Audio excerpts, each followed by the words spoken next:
So Uber employees wonder if their CEO Dara Khosrowshahi can lead them through the crisis. And here you see this ice cream melting. Well, the media has not been kind to Dara Khosrowshahi lately. They've never been kind to him, but lately they've been hammering him. And the problem is, the crisis is Dara Khosrowshahi, right? If you remove the virus, or if you remove the crisis, things start functioning, right? In my next video, you will see their game plan now is to even increase rider rates more and take more from the driver. That formula ain't gonna work, right? That formula gonna see the cone and the soft serve and the ice cream just fall apart and fall on the ground, right? That's reality.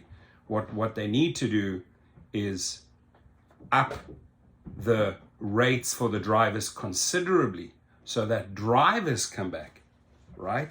So now they don't have drivers on the road, right? So yeah, you got to bump up those earnings for the drivers so the drivers actually come back. That drivers talk about, wow, we're getting a substantial increase. They come back, you have more drivers on the road, you're making more money, and you'll have more satisfied riders. That is the formula that needs to be pursued, right? When you are alienating riders and you're alienating drivers, the whole pack of cards just falls down. That's happening right now. Dara Khosrowshahi is the crisis. So Uber was late to launch a subscription service due to infighting and indecision. I'm not surprised that there's a lot of infighting, but what stands out here is the word indecision. They do not make the right decisions. We see that with the constant volume of algorithms and pilot projects, one after the other. It's just exhausting. Nothing works, right? They don't have any game plan. There's just so many indecisive, unqualified, right, managers, middle managers, and executive trash on the top that they just like all tearing each other apart. And you got to ask yourself, how much longer can this bleeding go on? Employees question employees. Now the employees start questioning. The drivers have been questioning this all the time. Employees question whether CEO Dara Khosrowshahi can innovate his way to success. I say no. Dara Khosrowshahi is the type of guy who always tries to buy time. We need to be patient. We're just rolling out this. You will see. He just buys time. He's like the excuse man, right? You need an action man. You need a true Marvel hero, not like a idiot like this guy. Uber One's launch has been a slow uptake so far, lagging behind competitor DoorDash. At Uber, there's been a popular line among employees explaining the different epochs in the company's leadership. Travis Kalanick is Uber's wartime CEO. Dara is the peacetime CEO. I wouldn't call him a peacetime CEO because he's not able to keep peace between the people that make him the money, the millions of drivers and delivery people, and the company. Quite the opposite. He creates turmoil there. There's no peace there, right? We're not at peace with his leadership. We're fighting him all the time. So I just think that's the wrong term there. But after last week's sell-off of tech stocks where Uber fell 16%, Khosrowshahi's company finds itself on war footing again. Last Sunday evening, the CEO sent a note to employees telling them Uber had entered a turbulent new chapter in its history and attempted to rally the troops. You can't rally the troops anymore. The troops don't have any faith in you. They know he is not a leader. They know he cannot lead. We've seen it time and time again. When will the stockholders and the investors see this? The guy has to go. It's trash. It is Dara Khosrowshahi is the crisis of Uber. The goalposts have changed. Oh, now the goalposts have changed, he says. Now it's about free cash flow. Oh, wow, suddenly you woke up and it's about free cash flow, right?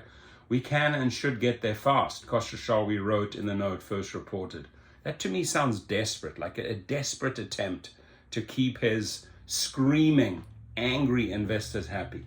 In the note, Khosrowshahi wrote that some initiatives that require substantial capital will be slowed, though he didn't outline what those would be. Under Khosrowshahi, the company has already spun out its furthest reaching and money-losing moonshots like self-driving cars. The Darification of Uber feels complete, one former high-level Uber Eats executive said after reading the note. The attention now turns to Uber's product and its vision for the app. Can Khosrowshahi innovate Uber out of the crisis of investor confidence? Khosrowshahi, former colleagues at Uber and his previous outfit Expedia, say his preference as a product leader isn't to take bold bets on new ideas, but to spread investments around on a number of different initiatives to see what might work, right? Yeah, that's the sort of like, that's how he operates. Throw some shit on the roof and hope some of the shit sticks, right? That's just not a fantastic plan, Dara. There's a little mosquito that I'm trying to swipe out the air here.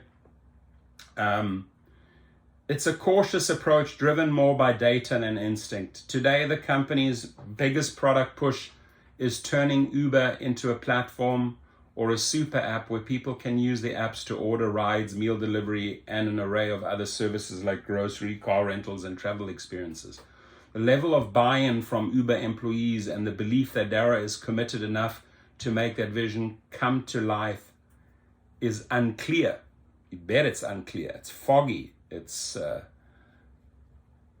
unclear. A case study of Khosrowshahi's hands-off mindset and the problems it caused for Uber's product has been the internal saga around an Uber subscription plan, despite being, remember, I mean, when you have that 10-minute crap ad, right, that they paid millions of dollars for, did you guys see that 10-minute crappy ad, right, that Uber won? You're not going to sell anything with that. It'll scare people away, man. They're like, ah! Despite being the largest ride-hailing and food delivery service globally, Uber's subscription effort still lags behind a similar offering from smaller competitor DoorDash. Beat to the punch by DoorDash.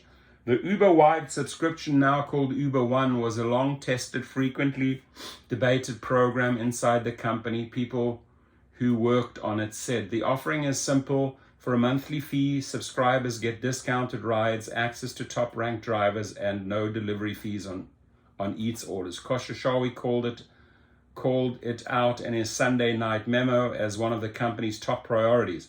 It's poised to be a highlight of the company's product announcement event on Monday. Proposed at least 5 years ago. They proposed this 5 years ago. Its launch was piecemeal, shepherded by revolving door of executives and technical teams, and it tested at length. Its widest public rollout only happened last November. Current and former employees debate why it took this long. Some blame company culture. Uber is fraught with corporate politics and an over-reliance on testing above taking action, argued 5 current and former employees who worked on the project. They ultimately chalk up to Khosrowshahi's inability to prioritize a strategy and foster enough collaboration amongst teams to execute it. Wow, that's a slap down. Others argue that it took time for Uber's business, specifically on the Eats side, to grow large enough for the economics of a subscription program to make sense. Since joining the company in 2017, Khosrowshahi has repeatedly told employees he likes the idea of a subscription business for Uber. He compared it favorably to the Costco model, where the company sells its product at cost, but makes most of its profits from member fees.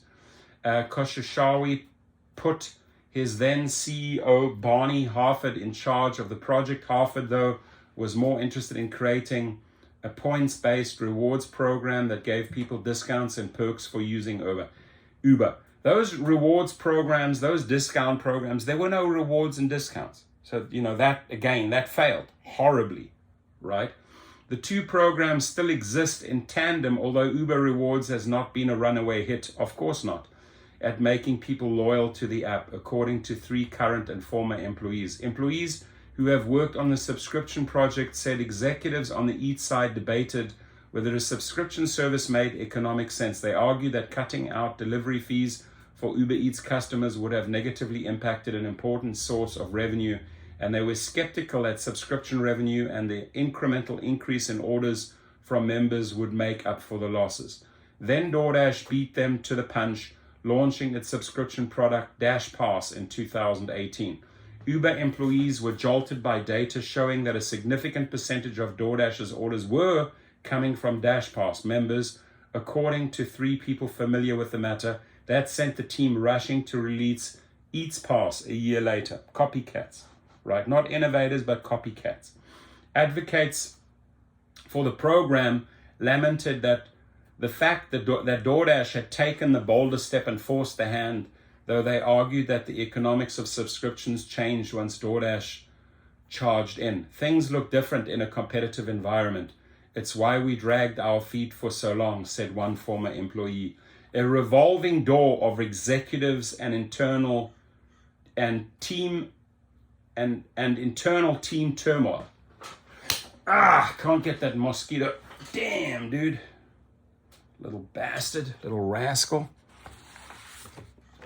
Where is he? It's pissing me off, flying around my light here. Sorry about that. A pan-Uber subscription was still a possibility, but it stalled once again. One of the debates was that the Rides team, led by its US regional general manager, Sofros Meridia, would have to offer a bargain that would be too costly. Rides and Eats business units have different budget lines. Getting both teams to feel like their bottom lines weren't taking too much of a hit, especially Rides, which has historically been the larger business, was a challenge, according to 3 employees involved with the project. The Rides team's hesitation was reasonable, said multiple sources.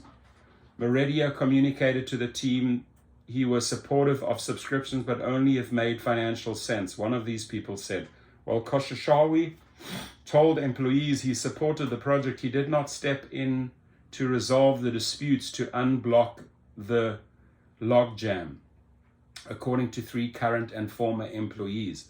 When employees would ask Khosrowshahi's direct reports where he stood, the line came down that Dara was not prepared to make that call. He's too weak. He's too soft.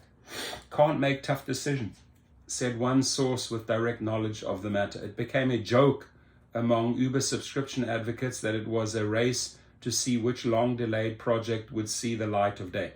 Which long-delayed project means spending money, nothing sees the light of day. An Uber One-style membership program or Brexit. Brexit happened first.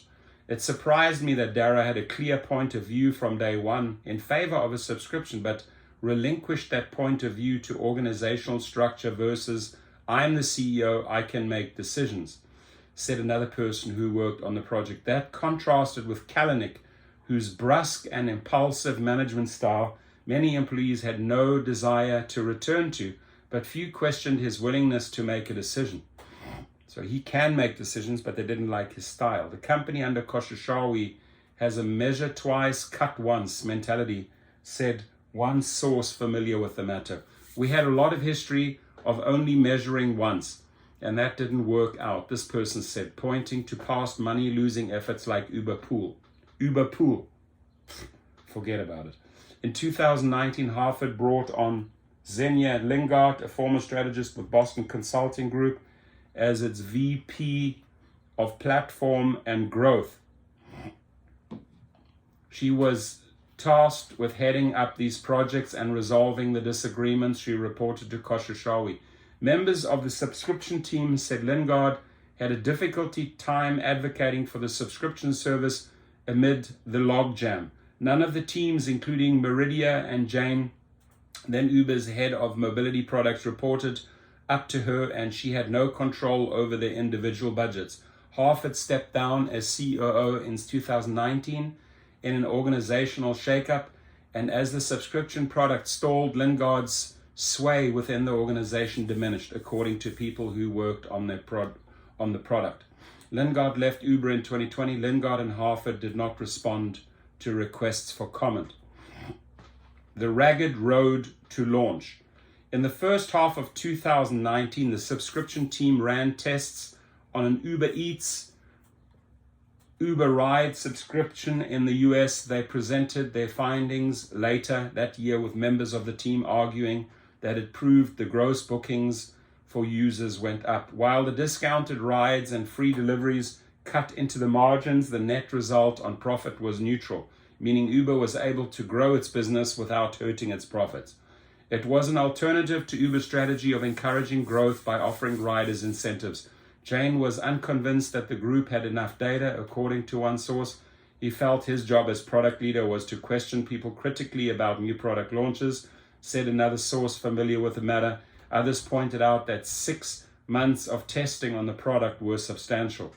Rebuffed, the subscription team began pitching the service to various international teams who had some autonomy to test their own promotions, but as the pandemic hit in March 2020, it halted the momentum behind launching subscriptions widely across the United States. Midway through the year, as Uber began piecing together its COVID recovery plan, the Uber subscription service was tapped as one potential lever to help re-engage riders.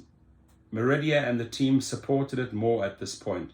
The Eats business had grown substantially during the pandemic, surpassing rides in gross bookings. Now the idea of subscription offering led by the delivery service made more economic sense, argued a source familiar with the matter.